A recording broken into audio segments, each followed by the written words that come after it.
네, 이슈 분석 Y 시간입니다. 오늘 시장의 핵심은 무엇인지 함께 정리해보면서 투자 전략 만들어 보도록 할게요. 김세용 전문가와 함께하도록 하겠습니다. 어서 오세요. 네, 안녕하세요. 네, 반갑습니다. 자, 오늘 주제는 국내 코스피 밸류에이션입니다. 외국인들 사상 최대치의 매수 규모를 나타내면서 지난주 국내 시장에서는 코스피가 또 고점을 나타내기도 했습니다. 자, 이 외국인들의 매수 규모나 방향성에 대해서 우리가 좀 어떻게 봐야 되는지 먼저 상황부터 설명을 좀 해주실까요? 네, 저번 주 같은 경우는 외국인들이 580조 원을 사서 그 국내 최대 주식 시장에서 이제 외국인 보유를 가지고 있는데요. 최근에 보게 된다면 그 MSCI 이머징 지수 주가 상승률이 7위 정도 됩니다. 그러나 유일하게 퍼가 낮아진 국가가 우리나라입니다. 왜 그러냐면 EPS 증가율이 굉장히 급속하게 늘어나고 있다라고 평가할 수가 있고요. 이익 증가가 주가 상승률을 앞서고 있다라고 판단할 수가 있습니다.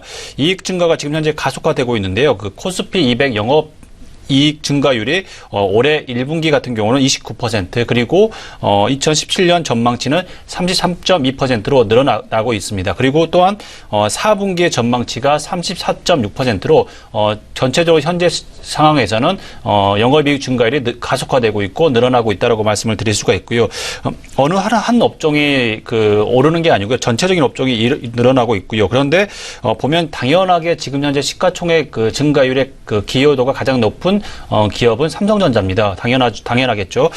이렇게 본다면 IT 업종, 금융산업재, 경기 소비재가 이런 전체적인 코스피의 흐름을 이끌고 있다라고 볼 수가 있고요. 그런데 이제 좀 주목해야 될 부분은 삼성전자인데요. 2015년 그 영업이익에서 차지하는 비중을 보게 된다면 삼성전자가 2015년에는 21.5%였는데 현재는 30.6%입니다. 그런데 삼성전자를 제외한 이제 코스피 200 같은 경우를 보게 된다면 37%에서 33% 줄어들고 있습니다. 지금 현재의 코스피는 삼성전자가 이끌어도 가원이 아니다라고 말씀을 드릴 수가 있고요. 삼성전자가 잠깐 쉴 때 중소형주가 잠깐 반등을 하고 있는 모습인데요.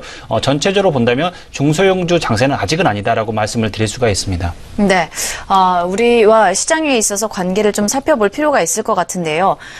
어떻게 보면은 FOMC에서도 금리를 인상을 하는데 단행을 하기도 했고요. 또 외국인들의 매수의 흐름에 대해서 우리가 좀 살펴보면서 시장에 영향력을 미칠 만한 요소는 없는지 점검해 볼 필요가 있을 것 같아요. 어떤 부분이 있을까요? 네, 한 세 가지 정도 볼 수가 있는데 오늘 첫 번째로 미국의 금리 인상, 두 번째로 유럽 증시, 그리고 세 번째가 그 수출 경기입니다. 우선 미국의 금리 인상을 보게 된다면 최근에 미국이 금리 인상을 했고요. 그리고 또한 연준의 자산을 축소하겠다라고 발표를 했습니다. 그런데 금융위기 때 그 연준이 부실 자산을 다 매입을 했습니다. 만약에 급격하게 금리를 올린다면 부실 자산들이 파산할 가능성이 굉장히 큽니다. 그렇기 때문에 아마도 급격한 금리 인상은 하기가 힘들 것이다라고 보고요. 금리를 올리더라도 부실 자산이 손해가 나지 않을 정도로 완만하게 올릴 가능성이 크다라고 볼 수가 있습니다. 예를 들면 이제 미국이 금리 인상을 하고 또한 연간 연준의 자산들을 축소를 한다고 말을 했는데요. 2,400억 달러에서 3,600억 달러의 자산을 감축할 때 보게 된다면 금리 인상 효과는 25bp나 50bp 정도의 효과가 있다고 볼 수가 있습니다. 과거 사례를 보게 된다면 미국이 금리 인상을 하게 된다면 금리가 인상을 하게 되면 채권 가격이 떨어지게 됩니다. 약세가 나타나게 되는 거죠. 이럴 때는 미국의 돈이 다시 신흥국으로 가고요. 만약에 금리를 낮췄을 때 보게 된다면 채권 가격이 올라갔었습니다. 과거 오바마 정부 5년 동안 있었던 모습들이라고 보시면 됩니다. 지금 현재는 미국이 금리를 올리는 시기이기 때문에 아마도 채권 가격이 떨어질 것이고 그로 인해서 미국 달러가 약세가 됨으로써 미국에 있는 자금들이 신흥국으로 갈 것이다. 이 메커니즘 때문에 미국이 금리 인상하더라도 그렇게 크게 우려하지 않을 것이라는 말이 있는 것처럼 이 내용이 있습니다. 그리고 또한 다음으로 봐야 될 게 유럽의 경기입니다. 유럽은 정치적으로 어느 정도 안정이 돼가고 있는 상태고요. 이제 지수를 보게 된다면 소비자 심리 지수나 소비자 기대 지수가 지금 현재 보게 된다면 여전히 마이너스 2에 있지만 거의 0에 근접해 있습니다. 이전치 같은 경우는 마이너스 3.3이었는데요. 지금 현재는 0에 근접할 것이다라고 이제 내일 모레 발표되는 그 지수에 나올 것 같다는 그 의견이 많고요. 이 지금 현재 0에 근접한 지수를 보게 된다면 소비자 기대 지수가 2007년도에 이 정도였습니다. 2007년만 하더라도 경기가 굉장히 좋았고요. 2010 2002년에 유로존 위기가 터졌을 때 그 소비자 기대 지수가 마이너스 35까지 갔는데요. 이게 지금 현재 꾸준히 올라오고 있기 때문에 유럽의 경기가 지금 현재 살아나고 있다라고 말씀을 드릴 수가 있습니다. 다음으로 봐야 될 게 이제 수출 경기인데요. 수출 경기에서 보게 된다면 2017년 3분기에 그 수출 산업 전망 조사에서 보게 된다면 116 정도 될 거라고 이제 예상을 하고 있습니다. 2분기 연속 100을 넘어섰고요. 지금 현재 본다면 3, 4년 만에 최고치로 올라갔다라고 볼 수가 있습니다.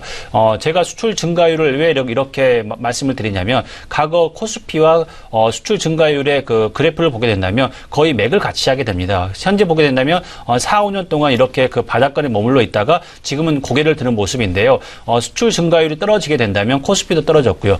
수출 증가율이 올랐을 때 코스피는 올랐습니다. 지금 현재 본다면 수출 증가율이 올라가고 있는 상태에서 보게 된다면 아마도 코스피가 지금 현재보다도 더 좋은 모습을 그릴 것이다라고 말씀을 드릴 수가 있습니다. 네, 말씀하신 것처럼 경기적인 측면이나 금리와 관련돼서도 여러 가지 우리가 시장에 영향을 미칠 만한 요소들이 있는 것 같습니다. 투자 전략을 미리 좀 잡아볼 필요가 있을 것 같은데요. 시장이 계속해서 고점을 나타내다 보니까 고점에 대한 부담감도 있는 투자자분들도 있는 것 같습니다. 어떤 방향으로 바라보면서 우리가 투자 전략을 만들어 보면 좋을까요? 우선은 오늘 같은 경우도 보게 된다면 외국인들이 2,400억 정도를 사고 있습니다. 6월 달만 하더라도 1조 2천억 정도 샀고요. 그리고 올해 1월 1일부터 본다면 한 8조 원 가량 정도를 사게 됩니다. 그리고 작년 12월 정도부터 시작한다면 한 거의 10조 원 정도를 외국인이 사고 있는데요. 이런 모습들을 본다면 그 MSCI 이머징 지수 중에서도 가장 그 퍼가 낮아지고 있고 또한 EPS 증가율이 큰 나라이기 때문에 아마도 외국인들이 우리나라 국내 주식에 대해서 메리트가 있는 것 같습니다. 그렇지만 보게 된다면 외국인들은 지금 현재 보면 경기 순환주 위주로 많이 사게 됩니다. 유럽의 경기나 아니면 그 미국의 경기가 살아나고 있는 상태에서 물동량이 늘어날 것이고 이런 전체적인 분위기가 늘어난 상태에서 이런 경기 순환주를 사고 있고요. 그리고 또한 반도체를 비롯한 삼성전자를 많이 사고 있는 것들을 보게 된다면 아마도 이런 모습들은 당분간 이어지지 않을까라고 봅니다. 북한 리스크나 그 코리아 디스카운트가 지금 발발하고 있고요. 그리고 현재 있는데 이럴 때는 오히려 악재가 아니고 오히려 그 주가가 조정을 받으면 큰 호재라고 생각하시고 지금은 포트폴리오 상에서 주식 비율을 늘려야 되는 시기다라고 보고요. 그런데 가장 중요한 건 지금 현재 보면 이익 증가율이 크게 늘어나는 종목들을 외국인들은 담고 있다. 올해 주가를 보게 된다면 외국인들이 주식을 사면 오르고 외국인 주식을 팔면 떨어집니다. 이 상관계수가 0.97입니다. 굉장히 지금 현재는 외국인들의 그 매매 패턴에 따라서 주가가 오르고 내리고를 반복한다라고 볼 수가 있기 때문에 이 부분은 감안하셔서 투자를 하시고요. 그리고 연기금 같은 경우만 보더라도 올해 5조 원 정도로 집행을 해야 되는데 상반기에 1조 원 집행했습니다. 4조 원 정도가 남아 있습니다. 아마도 대형주 위주로 많이 살 가능성이 크다라고 저는 판단하기 때문에 외국인 그 매매와 연기금 매매를 본다면 아마도 그 하반기에 주식이 주가가 더 좋지 않을까라고 생각을 합니다. 네, 기관과 외국인들의 투자 방향성 함께 보시면서 투자 전략 계속해서 만들어 가시면 좋을 것 같습니다. 이슈 분석 Y 시간이었습니다. 김세용 전문가와 함께했습니다.